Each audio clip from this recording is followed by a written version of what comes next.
Oke, langsung aja. Sekarang kita masuk ke kunci jawaban Bahasa Indonesia kelas 9 halaman 72 dan halaman 73 Kurikulum Merdeka. Oke, kalian bisa buka buku kalian di halaman 72 dan halaman 73. Nah, di halaman ini ada beberapa pertanyaan yang perlu kita jawab. Oke ya, langsung saja kita mulai. Jawablah pertanyaan ini secara mandiri, kemudian bandingkan jawaban kalian dengan teman. Oke, di sini ada pertanyaan nomor 1, mari kita baca. Menurut kalian, apa tujuan penulis menyapa pembaca dengan bertanya tentang ponsel pada bagian awal teks? Nah, untuk jawabannya di sini sudah saya sediakan. Silahkan untuk jawaban ini bisa kalian tulis di lembar jawab kalian masing-masing.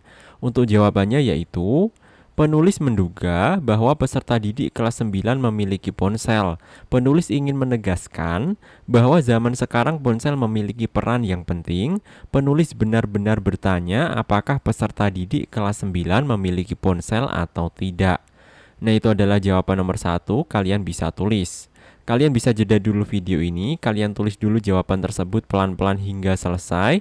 Baru setelah selesai silahkan kalian bisa lanjut lagi menonton video ini.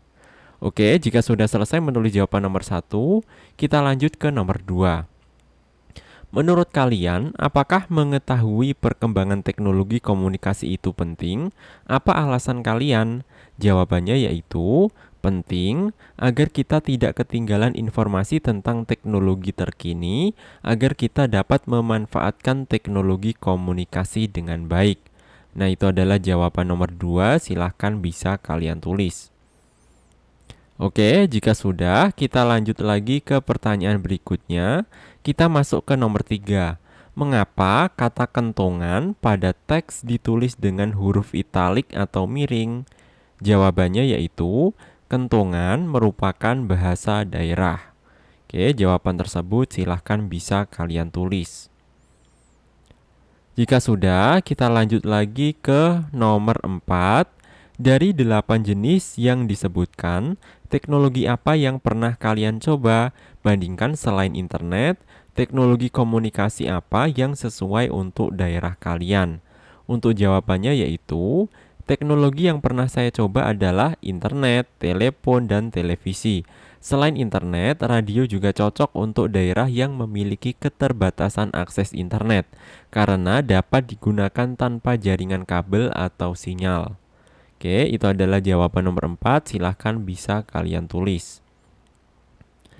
Nah, jika sudah, kita lanjutkan lagi ke nomor berikutnya, kita masuk ke nomor 5. Di Indonesia, Medan Prijaji yang terbit di Bandung pada Januari 1907 hingga Januari 1912 diakui sebagai surat kabar nasional pertama. Karena Medan Prijaji menggunakan bahasa Melayu dan pemilik serta pekerjanya orang Indonesia asli. Kalimat di atas cukup panjang. Coba kalian tulis ulang menjadi 2 kalimat dengan menggunakan kaidah yang benar. Nah, jawabannya yaitu, di Indonesia, Medan Prijaji yang terbit di Bandung pada Januari 1907 hingga Januari 1912 diakui sebagai surat kabar nasional pertama. Alasannya adalah Medan Prijaji menggunakan bahasa Melayu dan pemilik serta pekerjanya orang asli Indonesia. Oke, itu adalah jawaban untuk nomor 5, silahkan bisa kalian tulis. Nah, jika sudah, kita lanjut lagi ke nomor berikutnya. Kita masuk ke nomor 6. Seluruh alat dan media yang disebutkan di atas kini dapat digantikan oleh internet. Apakah ini berarti bahwa alat-alat yang lain menjadi tidak penting lagi? Sampaikan pendapat kalian. Nah, untuk jawabannya yaitu, tidak, alat-alat lain tetap penting, terutama di daerah yang belum terjangkau internet. Selain itu, beberapa alat seperti radio masih relevan untuk kondisi darurat, dan surat kabar cetak tetap memiliki nilai budaya dan dokumentasi sejarah. Oke, itu adalah jawaban nomor 6, silahkan bisa kalian tulis. Nah, jika sudah selesai menulis jawaban tersebut, sekarang kita lanjutkan ke bagian berikutnya. Kita masuk ke bagian kegiatan 2, mencari arti kata. Oke. Di sini ada jelajah kata. Kosakata adalah salah satu kunci keterampilan berkomunikasi.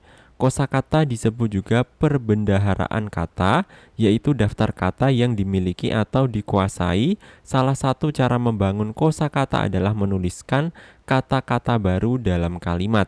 Pada teks perkembangan teknologi komunikasi, ada kosakata yang ditandai khusus. Perhatikan diagram alir berikut ini dan ikuti instruksinya.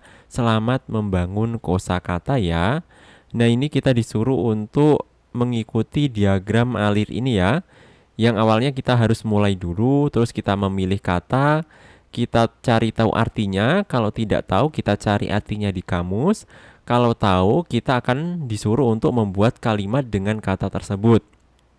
Baru setelah itu kita catat di buku dan sesudah itu kita sudah selesai. Oke, untuk jawaban dari perintah ini di sini sudah saya sediakan. Ini adalah kata-katanya dan contoh kalimatnya juga sudah saya sediakan.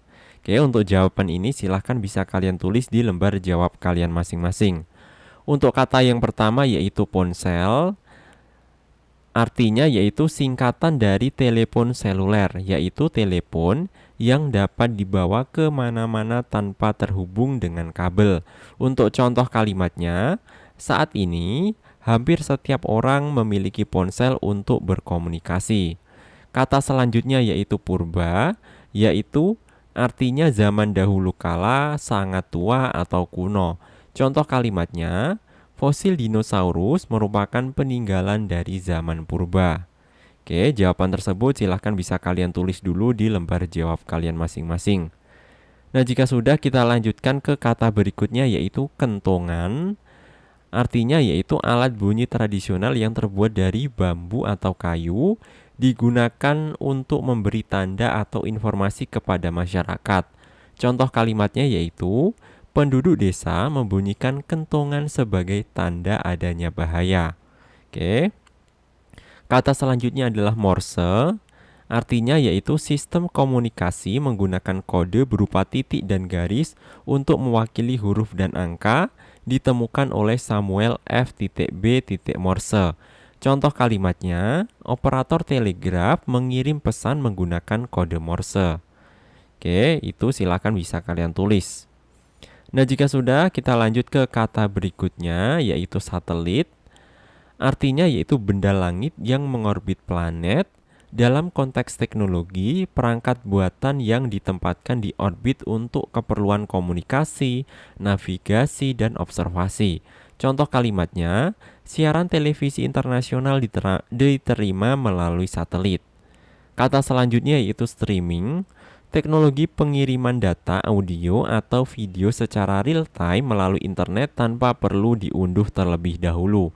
Untuk contoh kalimatnya, kami menonton film favorit secara streaming di platform digital. Oke, jawaban tersebut silahkan bisa kalian tulis.